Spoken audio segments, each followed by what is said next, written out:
Are polytechnic के online classes में मैं मनीष कुमार मौर्य सभी छात्र छात्राओं का स्वागत करता हूं।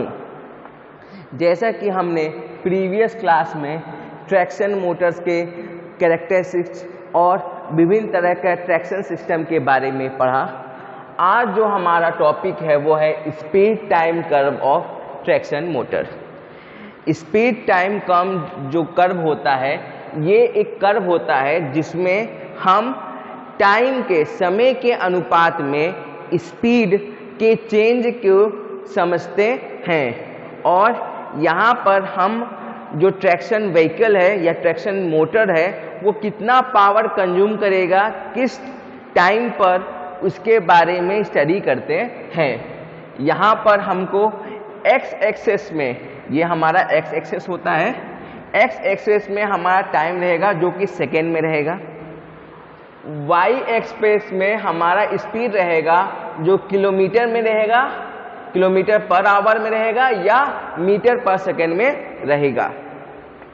जैसा कि हम कर्व देख पा रहे हैं, यहाँ पर हमको ये पहला जो मिल रहा है कर्व, इसको जो पहला पॉइंट 0 से लेके यहाँ तक जो मिल रहा है पॉइंट 1 तक, इसको हम लोग बोलते हैं रियोस्टेटिक एक्सीलरेशन बोलते हैं। इस पीरियड में क्या होता है कि हमारा जो ट्रैक्शन मोटर रहता है वो कहीं ना कहीं स्टार्ट होता है with the help of resistant और हैवी करंट के थ्रू। हमारा क्या होता है, जब भी कोई हमारा मोटर स्टार्ट होता है तो स्टार्टिंग करंट जो रहता है वो कहीं ना कहीं ज़्यादा लेता है और रियोस्टेट इसमें हम लोग, और मोटर जो स्टार्ट होता है वो रेजिस्टेंस के हेल्प से स्टार्ट होता है, इसीलिए इसको रियोस्टेटिक एक्सीलरेशन कहते हैं। और ये जो होता है एक्सीलरेशन जो होता है वो नॉर्मल स्पीड का, हम लोग नॉर्मल स्पीड हमको इस टाइम पर हमको प्राप्त होता है, इस समय पर हमको क्या प्राप्त होता है, नॉर्मल स्पीड हमको प्राप्त होता है जब हमारा मोटर स्टार्ट होता है with the help of resistance.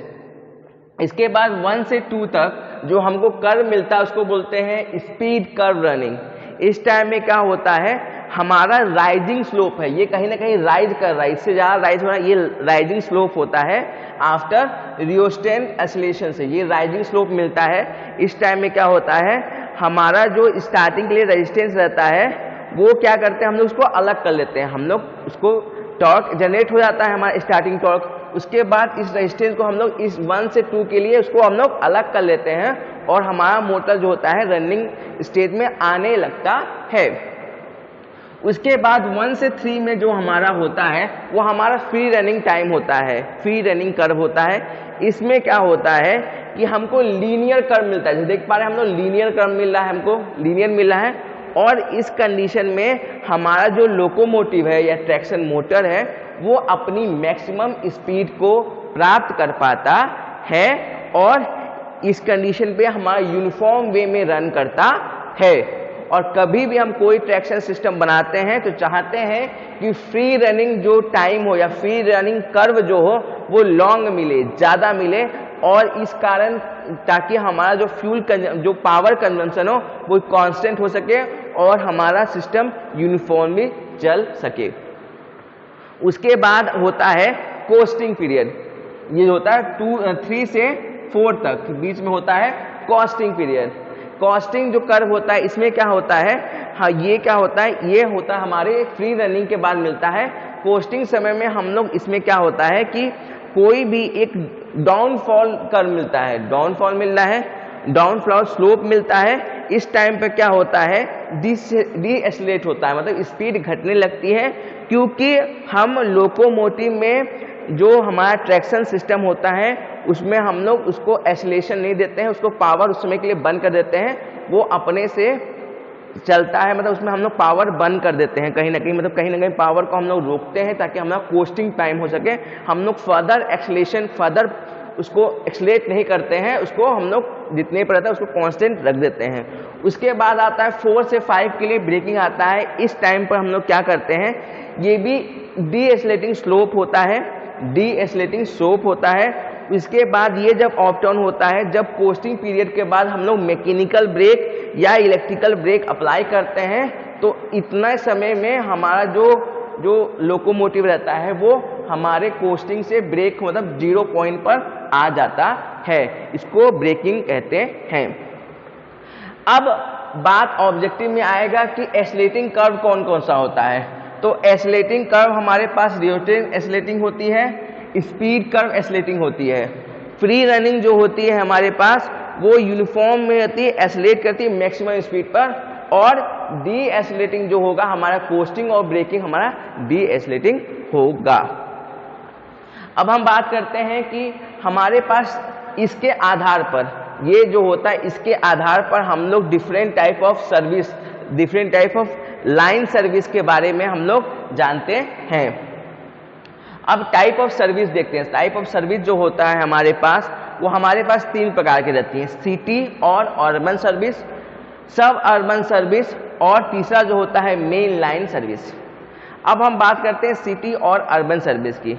ये क्या होता है, ये जो होता है distance between stopping, distance between the two station, दो स्टेशन के बीच में, दो जगहों के बीच में, दो जहां पर हमको स्टॉप करना है अपने लोकोमोटिव की, उसकी जो स्टॉपिंग पॉइंट होती है वो बहुत ही कम रहती है, अप्रॉक्स मतलब 1 किलोमीटर के आसपास रहती है। इतने दूर में ही ये स्टॉप होती है, मतलब आसपास, मतलब ये सिटी और अर्बन सर्विस इसलिए कहा जा रहा है, मतलब इसका जो ये जो है मतलब कहीं ना कहीं जो ब्रेकिंग है वो बहुत फास्ट लगना है। इसी कारण से क्या होता है, इसमें हमारे जो एक्सीलरेशन होता है कर्व वो काफ़ी शॉर्ट होता है, मतलब ये जो होता है एक्सीलरेशन, ये फ्री रनिंग टाइम कर्व हमारा प्राप्त नहीं कर पाता है।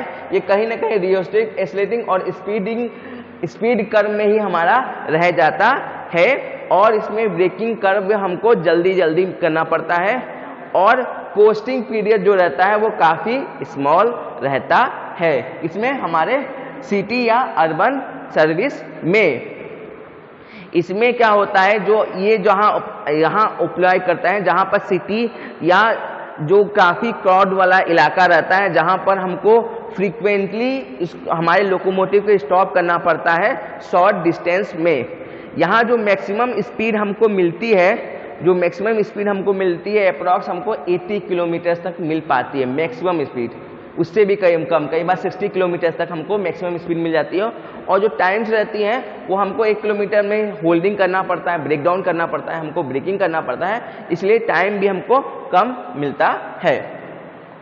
अब बात करते हैं दूसरा, सब अर्बन सर्विस क्या होता है। इसमें जो होता है स्टॉपिंग पॉइंट जो होता है वो 1 से 8 किलोमीटर के बीच में रहता है। जो स्टॉपिंग पॉइंट रहता है वो 1 से 8 किलोमीटर के बीच में रहता है। इसको हम सब अर्बन सर्विसेज कहते हैं। यहाँ पर हमको क्या होता है, यहाँ फ्री रनिंग पीरियड जो होता है वो शॉर्टर मिलता है, यहाँ फ्री रनिंग टाइम जो होता है हमको शॉर्टर मिलता है देन कॉस्टिंग, मतलब यहाँ पर फ्री रनिंग हमको छोटा मिलेगा, कॉस्टिंग यहाँ पर हमको ज़्यादा मिलेगा सब अर्बन के केस में। और यहाँ जो स्पीड जाती है वो 80 से 100 के बीच में रहती है, हमको मैक्सिमम स्पीड यहाँ तक जाती है, और टाइम जो रहता है वो भी कम रहता है, क्योंकि हमको 1 से 8 ही किलोमीटर के बीच में हमको होल्डिंग, हमको ब्रेकिंग करना पड़ता है। अब हम बात करते हैं मेन लाइन सर्विस की। जो मेन लाइन सर्विस होती है इसमें स्टॉपिंग पॉइंट जो होता है वो 10 किलोमीटर से ज़्यादा रहता है, और इसमें क्या होता है हमको जो फ्री रनिंग टाइम होता है काफ़ी ज़्यादा मिलता है, और इसमें जो होता है ये हम लोग यूज़ करते हैं मेन लाइन में, और इसमें हमको जो ट्रैक्शन मोटर या ट्रैक्शन लोकोमोटिव होता है उसकी इफिशिएंसी सबसे ज़्यादा मिलती है हमारे मेन लाइन में, और यहाँ स्पीड कहीं ना कहीं हमको अप्रॉक्स 160 से 200 किलोमीटर पर आवर तक प्राप्त होती है। और यहाँ पर हमको काफ़ी अच्छा ये कर्व देखने को मिलता है। यहाँ पर हमारा कोस्टिंग भी शॉर्ट रहेगा, ब्रेकिंग भी शॉर्ट रहेगा, फ्री रनिंग टाइम जो रहेगा वो काफ़ी ज़्यादा रहेगा। अब हम बात करते हैं कि हमने different type of traction system पढ़ लिया, ट्रैक्शन कर्व, ये कर्व पढ़ लिया, टाइम स्पीड कर्व पढ़ लिया। अब आती हैं जो एसेसरीज होती हैं जो हमारे ट्रैक्शन में उपयोग आती हैं, एसेसरीज उपयोग आती हैं। तो पहला जो एसेसरीज होता है वो होता है ओवरहेड कैटेनरी वायर। जैसा कि इस फिगर में हम देख पा रहे हैं, ये हमारा लोकोमोटिव है जो कि ट्रैक पर हमारा चलता है। इसके अंदर हमारे पास ट्रैक्शन मोटर है, भले ही वो कौन सा हो, AC सीरीज मोटर हो, 3 फेज इंडक्शन मोटर हो या DC सीरीज मोटर हो, वो डिपेंड करेगा कि हम कौन सा जगह पर इसको अप्लाई कर रहे हैं। पर ये कैटेनरी वायर जो होता है, ये जो वायर होता है ये क्या होता है, हमारा ओवरहेड वायर रहता है, ठीक है। यहाँ हम देख पा रहे हैं, ये देखिए यहाँ पर ये 2 पोल हैं हमारे, इन पोल्स के बीच की जो डिस्टेंस रहती है वो 90 मीटर रहती है। कई बार ऑब्जेक्टिव में पूछा जा सकता है कि जो दोनों पोल जो हमारे ट्रैक्शन इलेक्ट्रिक ट्रैक्शन में जो पोल्स की डिस्टेंस रहती है वो कितनी रहती है, वो रहती है 90 मीटर। इन दोनों पोल के बीच में, इन दोनों पोल के बीच में 90 मीटर की हमारे पास स्पैन रहती है, मतलब जगह रहती है, 90 मीटर्स की हमारे पास जगह रहती है। और यहाँ पर हम देख पा रहे हैं ये पोल्स जो रहते हैं, इस पोल्स को हम लोग क्या करते हैं, ग्राउंड करते हैं, अर्थिंग प्रोवाइड करते हैं, ताकि कोई लीकेज करंट वगैरह आ जाए तो हमारा सिस्टम जो हो वो अनफेल ना हो पाए लाइटनिंग वाइटनिंग, इसलिए इस पोल्स का हम लोग इस पोल्स का ग्राउंडिंग करते हैं। इसमें क्या होता है, एक हैंगिंग, एक पोल के थ्रू हमारा जो इंसुलेटर, ये जो ब्लैक रंग का दिख रहा है दोनों पर, ये हमारे इंसुलेटर्स हैं। इंसुलेटर्स पर हमारे क्या होता है, एक वायर लगा रहता है जिसको हम लोग बोलते हैं, इसको हम लोग बोलते हैं मेन कैटनरी। जो ब्लू रंग का डिनोट कर रहा है, ये जो है ब्लू रंग का, ये जो है ये है main catenary wire, main catenary wire बोलते हैं। और ये जो होता है हमारा सपोर्ट वायर रहता है, और जो रेड रंग का दिख रहा है इसको हम लोग बोलते हैं कॉन्टेक्ट वायर। इसके कॉन्टेक्ट वायर से ही हमारा जो पेंटोग्राफ होता है वो कलेक्ट करता है हमारा पावर हमारे लोकोमोटिव के लिए। और जो मेन कैटनरी वायर होता है उसको सैग, जो हमारा सैग ना, झूलना जो होता है, सैग जो होता है, उसको कंट्रोल करने के लिए यहाँ पर बैलेंसिंग वेट रहता है, इसको हम लोग काउंटर वेट भी जानते हैं। तो क्या बोलते हैं, काउंटर वेट हम लोग बोलते हैं, ठीक है। बैलेंस, ये जो ब्लू रंग का दिख रहा है ये काउंटर वेट है जो इसके सैग को करते हैं। अब बात करते हैं हमारे पास जो ओवरहेड कैटनरी जो रहते हैं वो 3 प्रकार के रहते हैं। वो पहला जो होता है सिंपल कैटनरी। इसमें क्या होता है, सिंपल कैटनरी क्या होता है, यहाँ जो होता है हाई साइज ऑफ कंडक्टर, मतलब ये क्या होता है, सिंपल कैटनरी क्या रहता है, बस एक ही वायर रहता है। सिंपल कैटनरी में एक ही वायर रहता है जिसका हाई मतलब इसमें क्या रहता है, मतलब एक ही रहता है, हाई साइज कंडक्टर रहता है। इसमें क्या रहता है, हेवीली टेंशन रहता है, टेंशन जो रहता है काफी ज्यादा रहता है। उसके बाद यहाँ जो सैग रहता है, सैग जो झूलापन रहता है, सैग जो रहता है, हम सैग जानते हैं, वो जो सैग रहता है वो अप्रोक्स 1/1000 स्पैन रहता है। जितना स्पैन रहता है इतना इसका सैग रहता है। ये ऑब्जेक्टिव में पूछा जा सकता है सैग कितना रहेगा। सिंपल कैटनरी में सैग जो रहता है 1/1000 स्पैन रहता है। अब जो ट्रैक्शन मोटर, जो ट्रैक्शन लोकोमोटिव चल रहा है उसकी स्पीड कितनी रहेगी, जो मैक्सिमम स्पीड रहेगी अप टू रहेगा 350 किलोमीटर पर आवर तक रहेगा। अब हम बात करते हैं कंपाउंड कैटनरी वायर की, जिसको हम फिगर में देख पा रहे हैं। ये एक तरह का कंपाउंड कैटनरी सिस्टम है हमारे पास, जो ये दिख पा रहा है फिगर में, वो कंपाउंड कैटनरी सिस्टम का एक सिंपल कंस्ट्रक्शन है। इसमें हम देख पा रहे हैं, इसमें क्या होता है, एक ऑक्सिलरी कैटनरी है, ये देख पा रहे हैं, ये जो है ये क्या होता है, इसको हम लोग बोलते हैं ऑक्सिलरी कैटनरी बोलते हैं। ये क्या होता है, ये हमारे मेन कैटनरी और कॉन्टैक्ट वायर के बीच में रहता है, और ये हमको क्या करता है, कंडक्शन भी प्रोवाइड करता है मेन और कॉन्टैक्ट वायर के बीच में, साथ साथ मैकेनिकल सपोर्ट प्रोवाइड करता है, जो कि हमारे ट्रैक्शन में काफी इंपॉर्टेंट होता है। अब जो तीसरा हमारे पास रहता है वाई स्टिच कैटनरी सिस्टम होता है। ये क्या होता है, इसमें क्या होता है, ये एडवांस वर्जन है कंपाउंड कैटनरी का।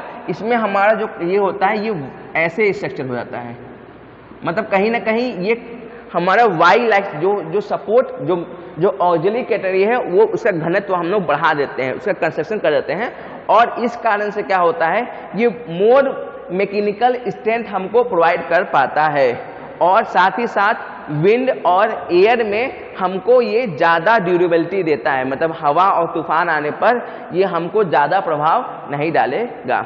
आज की क्लास में यहीं तक, मिलते हैं नेक्स्ट क्लास में। Thank you. वीडियो को लाइक कीजिए और चैनल को सब्सक्राइब कीजिए।